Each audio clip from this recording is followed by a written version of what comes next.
아멘. 사랑하는 성도 여러분, 하나님께 드리는 예배가 축복이고 기적인 줄로 믿으시기를 주의 이름으로 축복합니다. 자, 오늘 이제 속죄 제사 마지막 우리가 이제 시간을 드리게 되는데요. 지난번 말씀에 속죄 제사는 누가 어떻게 언제 드려야 하는지 세 가지 말씀을 나누었습니다. 그래서 속죄 제사를 언제 어떻게 드리느냐, 첫 번째 총 6가지인데요. 자, 오늘로서 이제 마지막으로 그렇게 정리를 하도록 하겠습니다. 지난번까지는 이제 세 가지를 살폈는데요. 첫 번째는 부지종의 죄를 지었을 때, 내가 알지 못하고 죄를 지었을 때에 그럴 때 하나님께서는 속죄 제사를 통해서 이제 죄를 사하게 하셨습니다. 두 번째는 공동체가 죄를 범했을 때, 개인은 잘못이 없어도 공동체 전체가 어떤 집단 체면이나 어떤 집단 어떤 이념이나 체면에 빠져서 얼마든지 죄를 범할 수가 있으니까 그럴 때 하나님은 속죄 제사를 공동체적으로 드리게 하심으로 또 죄를 사하게 하시는 제사가 바로 속죄 제사입니다. 세 번째, 이 법적으로 위정을 했을 때, 잘못된 정인을 섰을 때, 그럴 때에 또 이제 속죄 제사를 함으로 하나님은 그 죄를 또 우리에게 사하게 하셨습니다. 자, 오늘은 이제 네 번째, 다섯 번째, 여섯 번째인데요. 결론적으로 말씀드리면 네 번째는 이제 우리가 어떨 때 속죄 제사를 드리냐 하면은 정결치 못한 것을 만졌을 때, 정결치 못한 것을 만졌을 때에 속죄 제사를 드림으로 정결하게 하셨고, 그 다음에 이제 다섯 번째는 맹세를 잘못했을 때, 맹세를 잘못했을 때에 맹세를 이용하거나 남용했을 때, 특별히 하나님 이름으로 맹세한 죄에 대하여 속죄 제사를 드림으로 또 죄를 사하게 하셨습니다.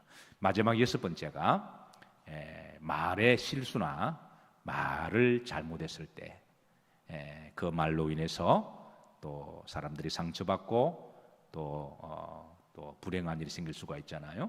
그래서 이제 말에 대하여 잘못했을 때 속죄 제사를 드리게 하심으로 이 모든 죄를 다 사해 주시는 제사가 어떤 제사다? 속죄 제사다. 오늘 강단의 이제 감사 제목 중에 하나가 속죄 제사를 드리게 하심을 감사드립니다라고 하는 예물이 올라왔습니다. 사실 신앙생활을 처음 시작하게 되면 예배나 제사는 다 똑같은 줄 알고 있어요. 그런데 우리가 하나님 말씀을 좀 더 깊이 알게 되면 죄 종류도 많이 있잖아요.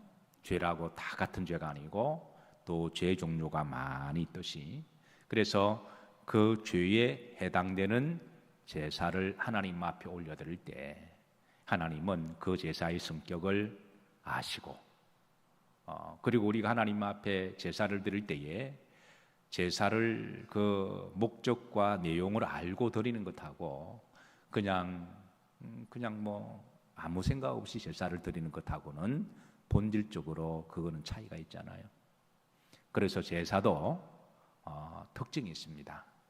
그래서 우리가 하나님이 번제 제사를 드릴 때는 어떨 때 드리는지, 소제 제사를 드릴 때는 어떨 때 드리는지, 화목 제사를 드릴 때는 어떻게 드려야 하는지, 또 속죄 제사를 드려야 할 때는 어떨 때 드려야 하는지, 마지막 속건 제사를 드려야 할 때는 어떻게 드려야 하는지, 이것을 제대로 알고 제사를 드리는 교인들이 얼마나 될까요? 한국 교인들 중에 이런 성격을 제대로 알고 하나님 앞에 그런 목적으로 제사를 드리는 성도가 과연 얼마가 될까요?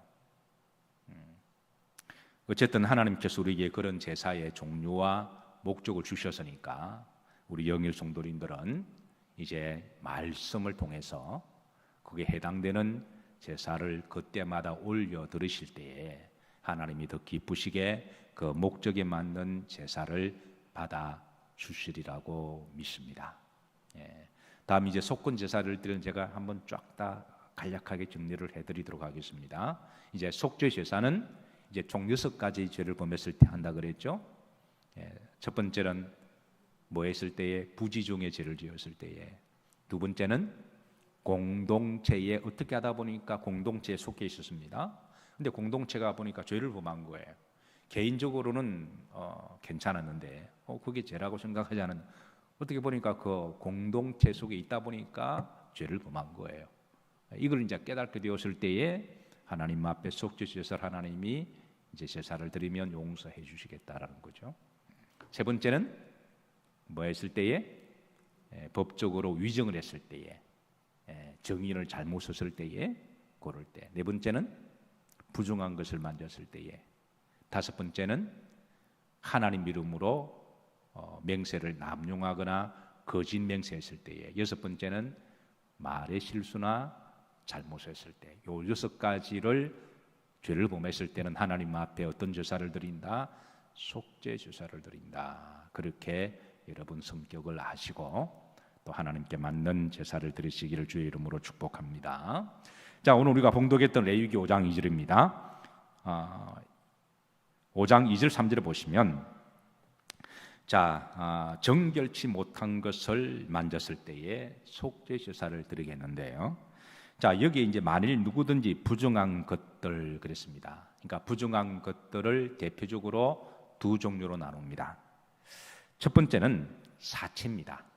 그러니까 덜짐승의 사체, 가축의 사체, 또 곤충의 사체, 이런 것을 부지 중에 내가 알지 못하고 알든 알지 못하든 죽은 사체를 만졌을 때에 그것은 그 몸이 뭐해져서 더러워져서, 그 몸이 더러워져서 허물이 있을 것이요 그랬습니다.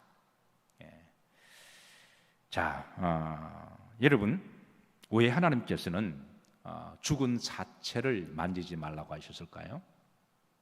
지금은 의학이 많이 발전이 되어서 죽으면 급속도로 그 안에 부패가 급속도로 일어나요. 미국에서 목회할 때 교회가 한 4천여 평이 됐거든요. 그러니까 교회가 땅이 꽤 넓죠. 그리고 이제 교회 앞에 도로가 있었는데 이 사슴들이 이제 새벽에 많이 왔다 갔다 해요. 그래서 미국에는 이제 사슴에 치여서 죽는 사슴들이 많이 있습니다. 그래서 가다 보면 편말에 사슴 조심이라고 할 정도로 차마다 범퍼에 사슴과 부딪혔을 때에 차를 보호하는, 왜냐하면 차가 범퍼에 부딪히면 사슴이, 그 덩치가 큰 사슴이 붕 떠서 앞에 유리를 치고 들어오기 때문에, 그러면 그게 때로는 인사사고 나기도 하고 이제 색한 교통사고가 일어나기도 하기 때문에 그거를 방지하는, 그것 때문에 SUV를 타고 다니는 사람들이 더 의외로 많이 있어요. 어느 날 새벽에 새벽 예배를 마치고 보니까 저희 교회 도로 앞에 사슴 2마리가 치여 죽어 있습니다. 그래서 이제 또 짐승을 애니멀 폴리스가 있어서 길거리에 짐승이 워낙 많이 치여 죽으니까 사슴들이 전화를 하면 이제 또 경찰이, 동물을 치우는 경찰들이 와서 그걸 실어 가는데요. 이게 전화를 하니까 이제 내일쯤 돼서 실어 가겠다 연락을 받고, 그 사슴이 도로 옆에 있으면 오고 가다가 또 차들이 또 치이고 받치고 그러면 사슴도 또 보기가 불쌍해 보이고 또 차도 위험할 수가 있어서 제가 장갑을 끼고 사슴 이따만한 2마리를 제가 도로에서 끌고 내려와서 그래서 옆에 한쪽에 좀 제가 좀 뒀습니다. 한국 사람들은 길거리에 사슴이 이렇게 바로 치여 죽으면 어떤 생각을 할까요? 여러분들이 생각하는 그 생각을 저도 처음 초창기는 했습니다. 그런데 좀 이제 오래 살다 보면 이제 그 문화에 익숙해지니까, 그래서 이제 그 사슴을 이렇게 놔뒀는데요. 그 애니멀 폴리스들이 그 다음날 오지 않고 3일 때도 오지 않았는데요. 저는 3일 만에 이 사슴이 그 몸 안에서 구더기가 나오면서 이렇게 부패되는 것을 제가 직접 목격을 하고, 시체가 이렇게 빨리 부패가 되구나. 그러면서 각종 이렇게 이제 파리가 들어가고 곤충도 들어가면 알을 까고 하면서 구더기가 나오고 그 모습들을 제가 좀 생생하게 지켜보고 그리고 냄새가 얼마나 이 좀 이렇게 메스꺼웠는지 그 기억을 가지고 있습니다. 그래서 사체가 죽으면 급속도로 부패가 되는 거죠. 근데 지금 의학이 발전되어서 거기 각종 질병이나 바이러스가 있어서 그래서 이제 이게 2절 후렴지를 보시면 그 몸이 뭐해져서 더러워져서 만졌을 때에 우리가 알지 못하는 사이에 질병이나 바이러스가 들어오게 되면 그게 어떤 질병에 걸려서 우리가 육체적으로 고통을 당하거나 우리가 또 어려움을 당할 수가 있잖아요. 하나님은 그거를 아시고 만지지 마라 그러신 거예요. 참 우리 인류가 그동안 뭐 흑사병부터 시작해서 지금까지 있었던 여러 가지 바이러스 때문에 인류가 얼마나 많은 정말 고통의 대가를 지불했습니까? 지금도 코로나 때문에 참 많은 대가를 지불하는데요. 인류가 좀 일찍부터 하나님의 말씀을 잘 순종했더라면 우리가 알지 못하는 사이에 불행과 저주를 하나님이 지키시고 보호해 주셨을 겁니다. 하나님이 이미 오래전부터 이걸 아시고 부정한 사체를 만졌으면 그 몸이 더러워진다. 그러니까 그걸 만지지 마라 그렇게 하신 거죠. 참으로 하나님은 좋으신 하나님이십니다. 앞으로도 성경에서 하지 말라 그러는 것은 하지 않는 게 좋습니다. 내가 이해가 안 되니까 여러분 이해가 안 돼도 순종하는 것이 좋습니다. 두 번째 영적인 이유 때문인데요. 이 부정한 물건들이 있습니다. 예를 들어서 우상의 물건들. 우상의 물건들은 그 영적인 문제죠. 이런 것들을 만지거나 또 거기에 들어갔을 때 또 그런가 하면 부정한 그런 행위들이 있습니다. 음란도 그러한 거죠. 십계명에 보면 하나님 허락한 자기 배우자 외에는 다른 사람을 성적으로 타치하는 것은 그거는 간음이고 더러운 거라 그랬거든요. 그래서 이런 이제 부정한 그런 것들을 만졌을 때에 그래서 하나님은 속죄 제사를 드리게 하심으로 이제 그 죄를 사해 주시고 다시는 그런 일을 반복하지 말라고 그렇게 하신 것이죠. 사랑하는 성도 여러분, 앞으로 부정한 것들 만지지도 마시고 또 부정한 것들 먹지도 마시고 일전에 제가 말씀드렸습니다만 한때 우리나라 사람들이 정력이 좋다고 그 사슴 목에 빨대를 꽂아서 그 쭉쭉 빨아먹은 때가 있었잖아요. 짐승의 피 같은 거 그렇게 먹고 어떤 분은 생간이 몸이 좋다고 그걸 그냥 생간을 먹어서 죽다가 살아나신 분이 계십니다. 그 생간이 얼마나 생간뿐 아니라 어쨌든 그런 하나님이 그렇게 먹지 말라고 하신 거는 가급적 안 먹는 게 좋으세요.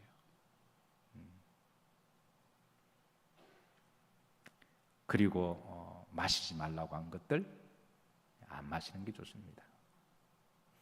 피우지 말라고 한 것 안 피우는 게 좋습니다. 그리고 영적인 바이러스는 더 멀리 하시기를 주의 이름으로 축복합니다. 자, 5번째입니다.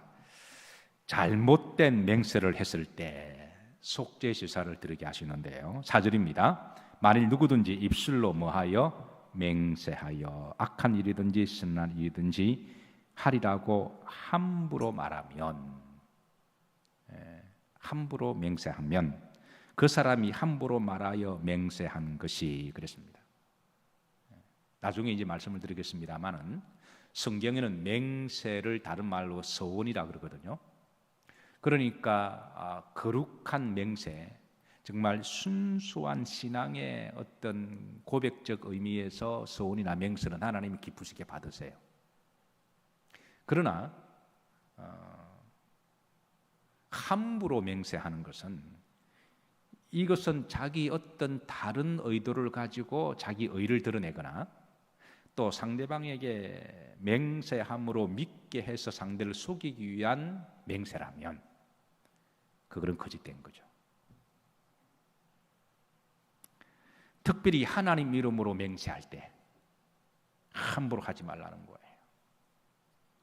구약에 하나님 이름으로 맹세하는 것을 사바라고 이야기합니다. 그래서 구약에서는 사람이 말을 하다가 사바라는 말을 하면 기본적으로 이것은 하나님 이름으로 맹세하는 것이니까 일단 무조건 믿어주고 존중해주는 태도를 요청을 했습니다.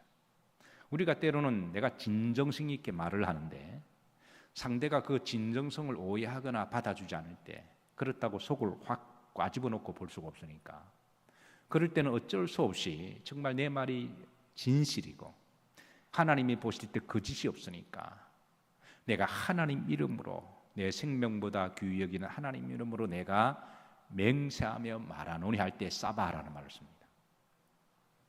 그리고 상대가 정말 그런 말을 쓰면 기본적으로 그 말을 믿어주고 존중해 주는 것이 기본적인 태도였습니다.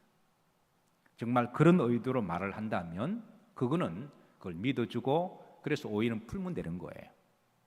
그러나 만약에 이것을 이용할 때 예를 들어서 물건을 파는 사람이 싸바라고 말을 하면서 나는 남는 것이 하나도 없고 미쳐서 판다라고 말을 할 때 그러면 물건을 사는 사람들은 어떻게 그거를 받아들여야 할까요? 정말 그게 진실이면 정말 그 사람은 중간 과정을 다 인건비를 자기 연료라든가 인건비를 다 노력을 해서 그냥 그 물건을 파는 거니까 고마운 거죠. 그런데 그렇게 물건을 파는 사람이 과연 얼마나 있을까요? 그래서 우리가 물건을 살 때 그런 말을 흔히 듣잖아요. 이거는 내가 믿지고 팝니다 라고 말할 때에 그게 내가 하나님 이름으로 싸봐 이렇게 이야기하면은 이거는 자기 이익을 위해서 하나님 이름을 이용한다면 그거는 죄라는 거예요.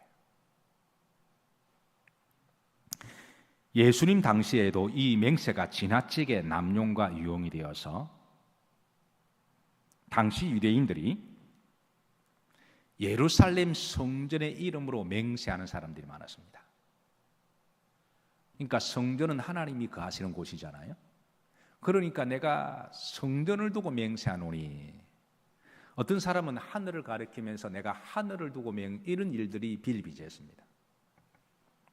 그래서 마태복음 5장 33절 34절에 보시면 주님이 또 옛사람에게 말한 바 헛맹세를 하지 말고 헛맹세는 함부로 거짓된 맹세 자기의 이익과 탐욕을 위해서 이득을 취하기 위한 맹세 이런 맹세들을 이야기를 하죠. 헛맹세를 하지 말고 내 맹세한 것을 주께 지키라 하였다는 것을 너희가 들었으나 나는 너희에게 이르노니 도무지 맹세하지 말지니 뭐로도 하늘로도 하지 말라 이는 하나님의 보좌임이요. 그러나 정말 우리가 신앙이 정말 하나님 영광을 위하여 맹세할 수가 있는 거잖아요. 가령 예를 들어서 이제 솔로몬이 처음 왕위를 등극을 하고 어린 나이에 순수한 마음으로 하나님이 나에게 지혜를 주시면 그래서 일천번제를 하나님 앞에 서원기도하는 게 거룩한 맹세잖아요. 그런 건 하나님이 기쁘시게 받으신 거예요. 그건 어떤 사익이나 어떤 탐욕의 목적이 아니라 정말 이제는 내가 나실인으로 살아가겠다는 것도 맹세하는 거거든요. 성경은 이런 거룩한 맹세나 거룩한 결심, 성령의 감동하심으로 주시는 어떤 결단, 서원은 하나님이 기쁘시게 받으십니다. 그러나 만약에 오늘 4절 말씀대로 보시면 함부로 맹세를 남용을 한다면 그렇게 할 마음도 없으면서 자기의 신앙이나 자기의 의를 드러내기 위함이거나 아니면 상대에게 믿게 해서 자기 이익을 취하기 위한 맹세라고 한다면 그건 죄라는 거예요. 그럴 경우는 하나님 앞에 속죄 제사를 드리라 그렇게 하시고, 그리고 다시는 그렇게 맹세를 남발하지 말게 하시고, 그래서 진지하게 하나님 앞에 맹세했다면 지키려고 몸부림치고 애를 써야 된다는 거예요. 그리고 성령께서 감동을 주시면 얼마든지 일천번제를 할 수도 있는 거고, 그리고 소원 기도를 할 수 있는 거죠. 내가 어떤 일이 있어도 내가 주일 성수를 지키겠습니다. 이거 얼마나 좋은 거룩한 서원입니까? 내가 어떤 일이 있어도 내가 음란한 짓 하지 않겠습니다. 이거 얼마나 좋은 거예요? 내가 어떤 일이 있어도 내가 거짓말하지 않겠습니다. 이거 얼마나 거룩한 결심입니까? 내가 어떤 일이 있어도 내가 하나님만 전적으로 의지하겠습니다. 누가 뭐래도 나는 믿음을 지키고 살 것입니다. 이거 다 서원들이잖아요. 우리가 그런 거룩한 결심과 그런 각오가 없이는 어떻게 우리 신앙에 우리가 그런 자세가 나올까요?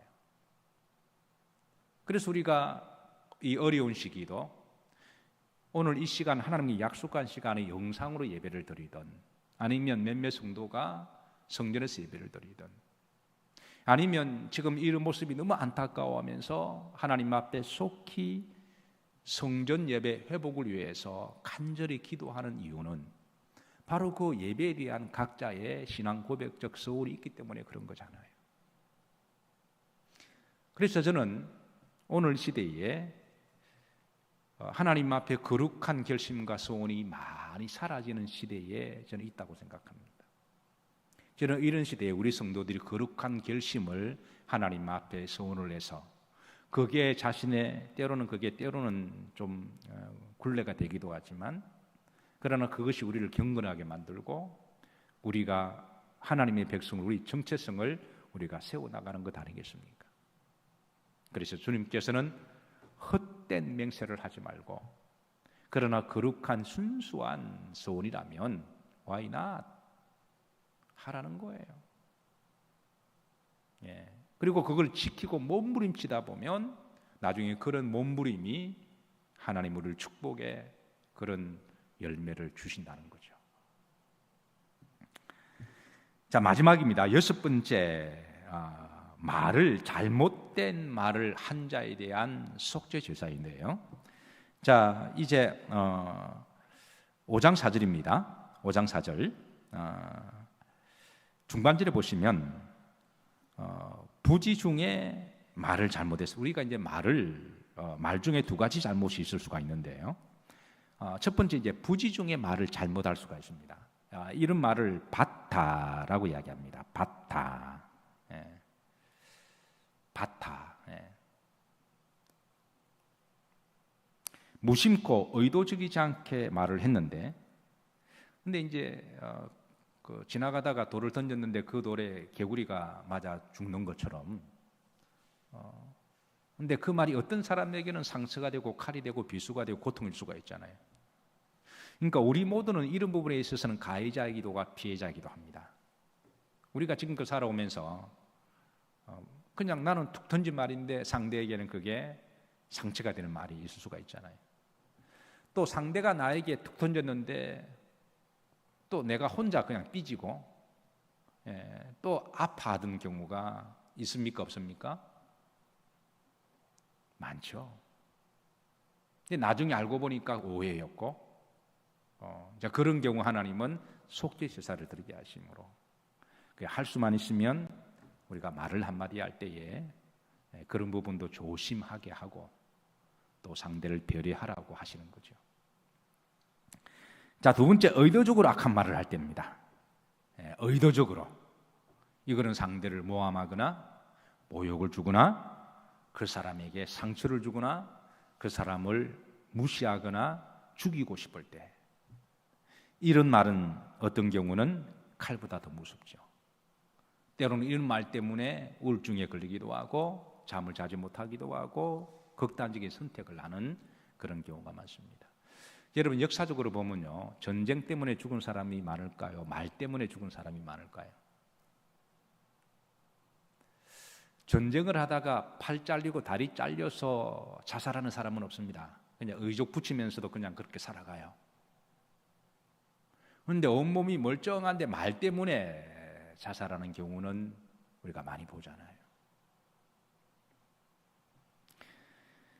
그래서 성경은 말의 중요성에 대해서 얼마나 많이 강조하는지를 몰라요. 대표적으로 야고보서 3장 5절에 보면 이와 같이 혀도 작은 지체로 돼 큰 것을 자랑하도다. 보라, 얼마나 작은 불이 얼마나 많은 나무를 태우는가.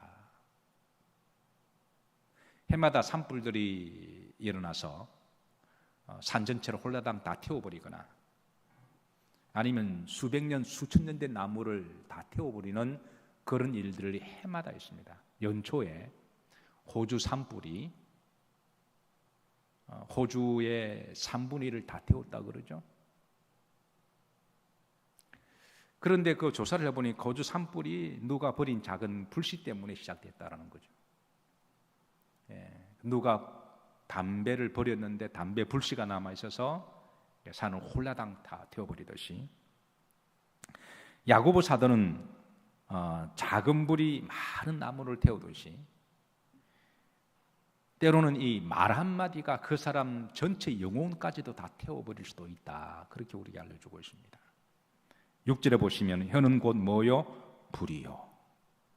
어떤 말은 사람의 이렇게 불이 되게 하는, 그러니까 속을 확 그냥 온도를 확 높여서 요즘 온도 높으면 조심해야 되는데 그 말 때문에 온도가 쭉 올라가는 그냥 뒷골이 땡기는 그런 경우도 있죠. 혀는 우리 시체 중에 온몸을 뭐하고 더럽히고 그랬습니다. 그러니까 누가 더러운 사람이냐, 옷을 좀 누추하게 입는 사람이 더러운 사람이냐. 그런데 성경은 말을 더럽게 하면 그 사람이 더럽다는 거예요. 옷은 조금 누추해도 말을 참 깨끗하게 하는 사람은 그 사람은 겸손해 보이고 humble 보이고 사람이 깨끗해 보입니다. 근데 옷은 아무리 잘 입어도 말을 더럽게 하면 하는 음담패설이라든가 음흉하면 그 사람 자체가 더러워 보이잖아요. 여러분, 누가 무슨 사람입니까? 말을 무섭게 하는 사람이 있습니다. 누가 친절한 사람인가요? 말을 친절하게 하는 사람이 친절한 사람으로 보입니다. 누가 매력적인 사람일까요? 맵시가 뚝뚝 떨어지고 명품을 걸친 사람이 매력적인 사람이 아니라 평범한데 말을 하다 보면 참 말을 매력적으로 하는 분이 계십니다. 그런 사람이 매력적인 거죠. 누가 지성인입니까? 많이 배우고 가방끈이 긴 사람이, 학위 있는 사람이 지성인이 아니라 말을 지성스럽게 하는 사람이 지성인으로 보이는 거죠. 누가 사랑을 받습니까? 사랑받도록 말을 하는 사람이 결국 사랑을 받아요. 그래서 우리는 말하는 법을 배워야 합니다. 말이라고 다 똑같은 말이 아니라, 그래서 우리는 기도할 때 하나님 말하는 법을 가르쳐 주옵소서, 그렇게 기도를 하고 말을 할 필요가 있습니다. 야고보 사도는 그 말의 중요성을 우리에게 강조를 하면서요, 6절에 보시면 자, 이 말은 삶의 수레바퀴를 불사르나니 그 사르는 것이 어디에서 난다?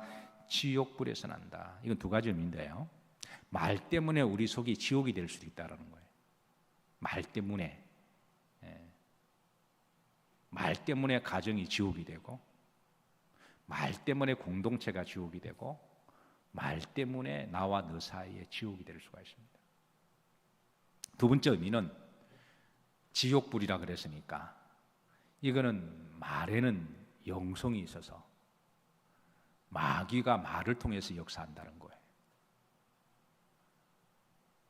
그래서 어떤 말은 마귀적인 말이 있습니다.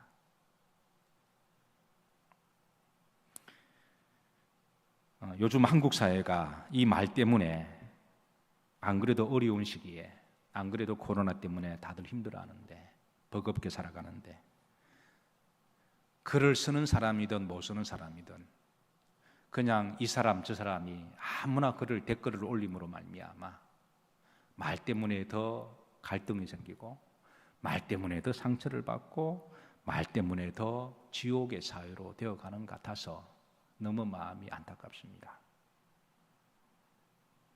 인터넷에, 페이스북에, 인스타에, 카톡에, 또 유튜브에 글을 좀 쓴다고 하는 사람들이 그냥 마구마구 글을 그럴듯한 사람의 감성을 자극하면서 그럴듯한 말을 올림으로 많은 사람들이 혼란스러워하고 그것 때문에 또 갈라지게 되는,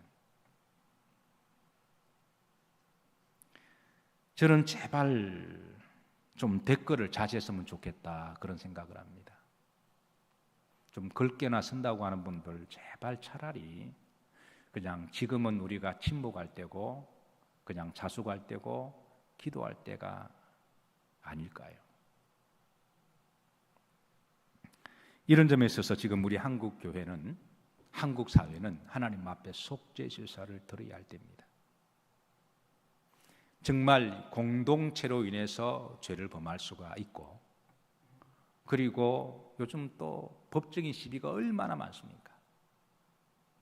양쪽에서 서로 증인들을 내세우는데 증인들이 말이 다른 것은 누군가 위증을 한다는 거잖아요.